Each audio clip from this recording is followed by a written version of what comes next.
শুধুমাত্র একটা মানুষের জন্য সবাইকে ছেড়ে এত দূরে যাওয়া, আর এই যাওয়ার সিদ্ধান্তটা আমার অনেক দিনেরই ছিল। কিন্তু যেদিন আমি চলে যাব সেদিন মেনে নিতে অনেক বেশি কষ্ট হচ্ছিল। সো হ্যালো এভরিওয়ান, আসসালামু আলাইকুম। আজকের ভিডিওটা হবে বাংলাদেশ থেকে জাপানে যাওয়ার সম্পূর্ণ ভ্লগ। যদিও শুরুতে আমি সম্পূর্ণ ভিডিও করতে পারিনি, কারণ যখন আমি চলে যাব সেই টাইমটা আমার কাছে অনেক বেশি ইমোশনাল একটা মোমেন্ট ছিল। এই জায়গাটাতে অনেক মানুষ হাসে, আবার অনেক মানুষ কান্না করে। সব ধরনের ইমোশন এই জায়গাটার মধ্যে রয়েছে। আমার ফ্যামিলির সাথে অনেকক্ষণ বাইরে টাইম স্পেন্ড করি, যতক্ষণ থাকা যায় আর কি। তারপরে হচ্ছে আমরা ভিতরে ঢুকে যাই। আর সেই মোমেন্টটায় আমার কেমন লাগছিল সেটা কিন্তু একদমই বোঝানোর মতো না। তো আমি ভিতরে যে ভিডিওটা অন করি, আর আমাদের ইমিগ্রেশন শেষ করে আমরা হচ্ছে এয়ারপোর্টে বসেছিলাম লাউঞ্জে। আর আমি যেহেতু সকালে বের হয়েছিলাম, আমার তখন খাওয়ার কোনো ইচ্ছে ছিল না। তারপরে হচ্ছে আমরা যেহেতু প্লেনে উঠে যাব কিছুক্ষণ পরে, দেন আমি টুকটাক কিছু খাবার খেয়ে নিই। তো প্রথমে হচ্ছে আমি একটা কফি নিয়েছিলাম। প্রত্যেকটা জিনিসেরই কিছু না কিছু পেতে হলে বাকিটা স্যাক্রিফাইস করতে হয়। ঠিক তেমনই আমি আমার হাজব্যান্ডের সাথে থাকার জন্য বাকি সবার সাথে আমি এখন থাকতে পারছি না, অনেক দূরে চলে যাচ্ছি।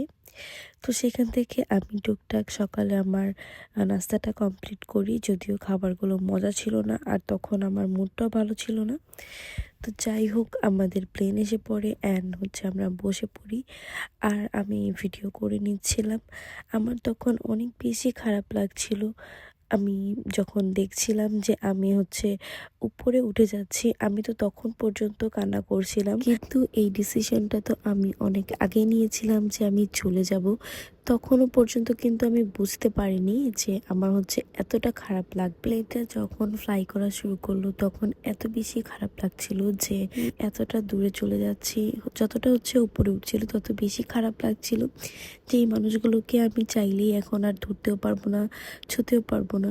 আর আমি হচ্ছে নেক্সটে কবে আসবো সেটাও ভালো মতো জানি না। তো যাই হোক, এভাবে করে হচ্ছে গেলাম। দেন আমরা ভিতরে যে হচ্ছে অনেকক্ষণ থাকার পরে আমি একটু ঘুমিয়ে যাই, যেহেতু অনেক সকালে উঠেছিলাম আর অনেক দিন পর্যন্ত আমার ঘুম হয়নি ঠিক মতো।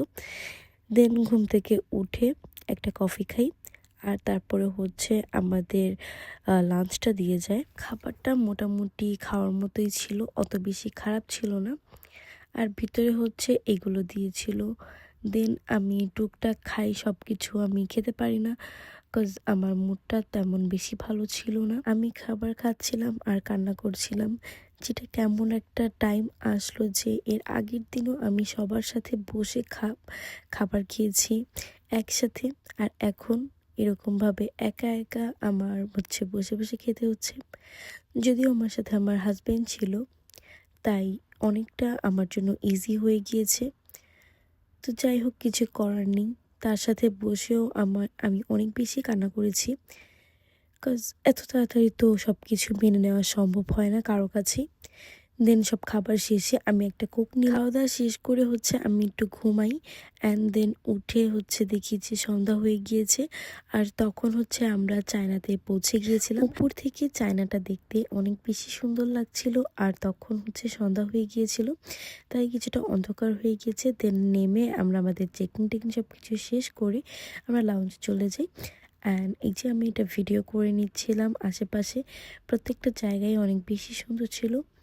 কিন্তু তখন হচ্ছে আমার কাছে কোনো কিছুই ভালো লাগছিল না। আমি জাস্ট ভ্লগ বানানোর জন্য যতটুকু করার ভিডিও সেরকমভাবে হচ্ছে ভিডিওটা করে নিচ্ছিলাম। যেহেতু অনেকক্ষণ হয়ে গিয়েছে আমাদের খাওয়া দাওয়া করার, তারপরে হচ্ছে আমরা লাউঞ্জে যেয়ে কিছু খেয়ে নিই। দেন এখানে এসে আমরা আমাদের খাওয়া দাওয়াটা কমপ্লিট করি। এখানে খাচ্ছিলাম আর হচ্ছে তখন ভিডিও কলে কথা বলছিলাম বাসায়। ওইখানে বসে হচ্ছে আমরা রেস্ট নিচ্ছিলাম, বিকজ আমাদের মাঝখানে ট্রানজিটটা অনেক বড় একটা টাইমের ছিল। অ্যান্ড দেন সেখানে হচ্ছে খাওয়া দাওয়া করতে থাকি, আর ভাবতে থাকি যে আমি এখন নেক্সটে কী করবো, বিকজ আমাদের অনেক বেশি সময় ছিল। তারপরে হচ্ছে আমরা একটু আশেপাশে ঘোরাঘুরি করলাম, প্রত্যেকটা শপে গেলাম। আমার আজকের এই দিনটার জন্য কিন্তু আমি অনেক বেশি প্ল্যান করেছি, অনেক বেশি ওয়েট করেছি যে কবে হচ্ছে আমি আমার হাজব্যান্ডের কাছে যেতে পারবো।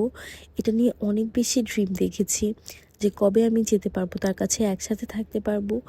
অ্যান্ড যখন দিনটা আসলো, আমার তার কাছে যাওয়ার জন্য যেই হ্যাপিনেস, যেই খুশিটা আমি ছিলাম, ঠিক ওইরকমভাবে আমার অনেক বেশি খারাপ লেগেছিল আমার ফ্যামিলির মানুষের জন্য।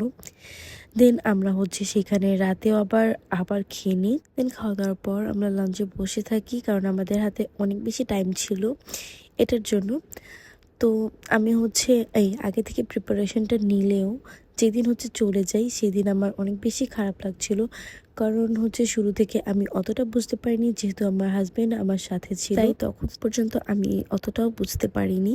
বাট যখন আমি হচ্ছে আসার জন্য রেডি হই অ্যান্ড বাসা থেকে বের হই, তখন থেকে আমার এত বেশি খারাপ লাগছিল, এগুলো আসলে বোঝানোর মতো না। দেন আমরা হচ্ছে সেখানে বসে থাকার পরে সকাল হয়ে যায়, আর তার কিছুক্ষণ পরেই হচ্ছে আমাদের ফ্লাইট ছিল। অ্যান্ড আমি হচ্ছে স্টারবাকস থেকে কফি নিই, আর কফি খাওয়ার পরে আমরা হচ্ছে কফিটা নিয়ে বের হয়ে যাই।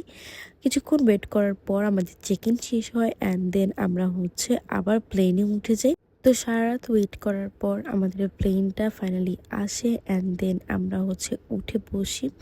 আর তখন হচ্ছে আর এরপর থেকে আরও 3-4 ঘন্টার মতো লাগছিল যাওয়ার জন্য। দেন মাঝখানে হচ্ছে আবার আমাদের খাবারটা দিয়ে যায়। সেখানে হচ্ছে আমি অল্প কিছু খাই, কারণ এই খাবারটা একদমই আমার কাছে ভালো লাগছিল না। আমি তখন থেকেই আসলে আমার আম্মুর হাতের খাবার মিস করছিলাম, প্রত্যেকবারই সেম টেস্ট লাগছিল। অ্যান্ড এই সালাডটা হচ্ছে আমি খাচ্ছিলাম, আমার কাছে ভালো লেগেছিল। অ্যান্ড দেন তারপরে হচ্ছে খাওয়া দাওয়া শেষ করে একটা ঘুম দেই, তারপরে হচ্ছে পৌঁছে যাই জাপানে। তো শুরু থেকে সম্পূর্ণ ভিডিওটার ক্লিপ না রাখতে পারলেও আমি যতটুকু পেরেছি রেখেছি। অ্যান্ড জানি না ভিডিওটা আপনাদের কাছে কেমন লাগবে, আই হোপ ভিডিওটা আপনাদের কাছে ভালো লাগবে। ভিডিওটা ভালো লাগলে লাইক করবেন, চ্যানেলটিকে সাবস্ক্রাইব করবেন। আজকে এই পর্যন্তই, আল্লাহ হাফিজ।